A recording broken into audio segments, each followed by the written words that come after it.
Halo, saya Raham dan selamat datang di Gamer Weekly, di mana kami akan merangkum berbagai berita menarik selama 1 minggu ke belakang ini. Jadi ada berita menarik apa aja di minggu ini? Yuk langsung kita bahas di video.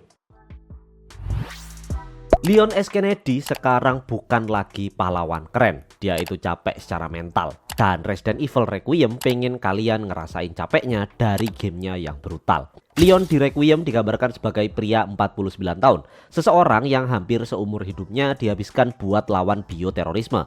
Dan melalui sesi wawancara kami dengan perwakilan developer Resident Evil Requiem, direktornya Koji Nakanishi menyampaikan kalau salah satu faktor kenapa gameplay terasa lebih brutal ada di kondisi mental Leon. Dia mengungkap kalau ekspresi grotes dalam game ini adalah faktor besar untuk bagian Leon. Dan itu adalah cara untuk mengekspresikan perjuangan internalnya yang sudah merasa lelah serta muak setelah bertahun-tahun berjuang melawan bioterorisme. Dan dia membawa beban dari mereka yang gak mampu dia selamatkan. Secara visual dia masih kelihatan cool, masih punya humor khas Leon, tapi secara mental dia muak. Dan itu bukan cuma cerita, itu diterjemahkan langsung ke desain gamenya. Tingkat gore yang ekstrim di Requiem bukan sekedar buat shock value, tapi itu jadi bahasa visual buat nunjukin kondisi mental Leon yang udah terkikis habis setelah bertahun-tahun bertarung dan dia benar-benar muak. Makanya Leon harus kembali ke Raccoon City untuk menghadapi titik awal trauma hidupnya sendiri. Jadi gimana? Kalian juga ngerasain beban mental Leon selama ini? Coba komen di bawah.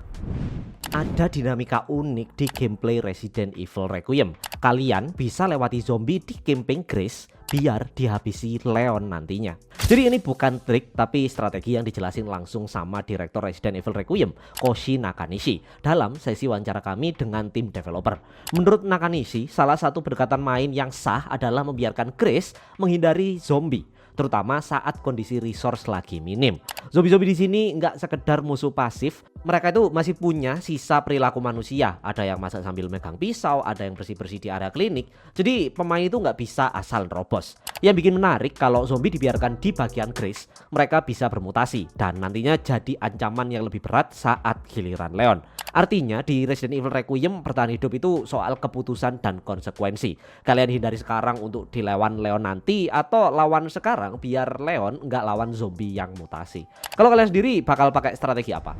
Leon udah umur 49 tahun, tapi kok malah makin tampan dan berani? Ada cerita rahasia di balik desainnya. Sejak diumumin jadi salah satu protagonis di Resident Evil Requiem, desain Leon langsung bikin fans jatuh hati. Banyak yang bilang ini Leon terbaik sepanjang franchise. Dan menariknya pesona Leon ini kali ini justru paling kuat di kalangan fans wanita, dan itu bukan kebetulan. Dalam sesi wawancara yang dihadiri Automaton, sutradara Resident Evil Requiem, Koji Nakanishi, buka rahasia di balik desain barunya. Tim Capcom menghabiskan waktu panjang dan perhatian ekstra buat nyempurnain Leon. Bahkan staf wanita Capcom punya peran aktif dalam prosesnya.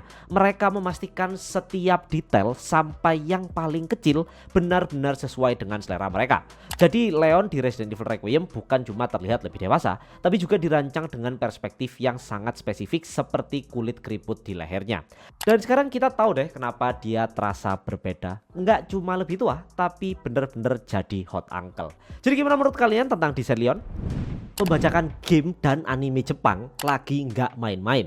Dalam 3 tahun terakhir angkanya itu naik hampir 3 kali lipat. Menurut survei METI sepanjang 2025, kerugian akibat pembajakan itu tembus 5,7 triliun yen. Bandingin sama 2022 jauh lebih kecil. Dan ini belum semuanya. Mulai tahun ini METI juga ngitung merchandise karakter. Kalau digabung total kerugian melonjak ke 10,4 triliun yen. Jadi bukan cuma soal media anime dan game, tapi figur sampai merchandise itu semuanya kena. Survei ini mencangkup 6 negara dan hampir semua industri itu terdampak. Paling parah itu publikasi dan film. Game sendiri rugi sekitar 500 miliar yen alias 54 triliun rupiah. Ironisnya konsumsi bajakan per orang itu turun, tapi total kerugian itu naik. Karena pengguna internet makin banyak dan anime game Jepang makin global. Makanya sekarang Jepang itu nggak cuma razia tapi juga nge-push distribusi legal global biar konsumen itu ninggalin bajakan. Jadi gimana menurut kalian tentang survei yang satu ini? Epic Game Store akhirnya mengakui kalau launcher mereka itu memang jelek. Dalam wawancara dengan Eurogamer, bos Epic Game Store Stephen Allison ngaku kalau launcher EGS sekarang itu lambat, berat, dan gak nyaman dipakai. Masalah utamanya ada di backend. Hampir setiap klik itu harus refresh ke server. Hasilnya buka store aja lama banget. Epic sadar pengalaman kayak gini bikin orang males buka store apalagi belanja. Makanya sejak akhir tahun lalu mereka ngebongkar total launcher EGS dan bangun ulang sistemnya biar lebih cepat dan responsif. Kalau sesuai rencana perbaikan mulai kerasa Mei sampai Juni nanti. Lebih cepat, lebih responsif plus fitur sosial baru kayak profil, chat, party lintas game bahkan voice chat. Jadi gimana menurut kalian tentang launcher Epic Game Store? Pengumuman paling tidak terduga, Grand Blue Fantasy Relink dapat versi expanded baru berjudul Endless Ragnarok. Buat kalian yang udah tamat dan ngerasa konten Relink kurang banyak, ini jadi jawaban yang dikasih Cygames. Lewat Nintendo Direct, mereka mengumumkan Grand Blue Fantasy Relink Endless Ragnarok. Versi barunya ini akan membawa banyak konten, dari cerita endgame yang lebih diekspansi, mode solo baru dengan elemen kejutan, pengenalan mekanik Master Trade untuk progression karakter, mekanik summon dalam combat, karakter playable baru, tantangan boss baru, dukungan cross platform, dan lain sebagainya. Jadi mereka itu nggak nanggung-nanggung buat ngasih konten di versi expanded ini. Grand Blue Fantasy Relink Endless Ragnarok sendiri dijadwalkan rilis pada 9 Juli nanti untuk PS4, PS5, Nintendo Switch 2, dan juga PC. Kalau kalian pikir petualangan di langit udah selesai, ternyata Cygames yang belum selesai. Jadi gimana menurut kalian? Di game ini ada karakter Indonesia. Di Villion Code, game baru dari Compile Heart dan co-kreator Shin Megami Tensei, ada karakter bernama Susilo Sugiono, teman dekat yang mirip kakak buat si protagonis, yaitu seorang kapten di klub basket Advance Resilience Academy yang menjadi latar sekolah utama di gamenya. Namanya Indonesia, jaketnya punya nuansa merah putih, dan catchphrase yang sering dia pakai adalah Bung Pahlawan. Ya ini Indo banget sih, kalau menurut kalian sendiri gimana?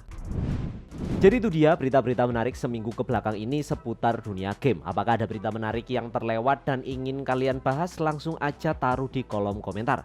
Jangan lupa like, share, dan subscribe kalau kalian suka dengan konten seperti ini. Terima kasih dan sampai jumpa di video berikutnya. Bye-bye.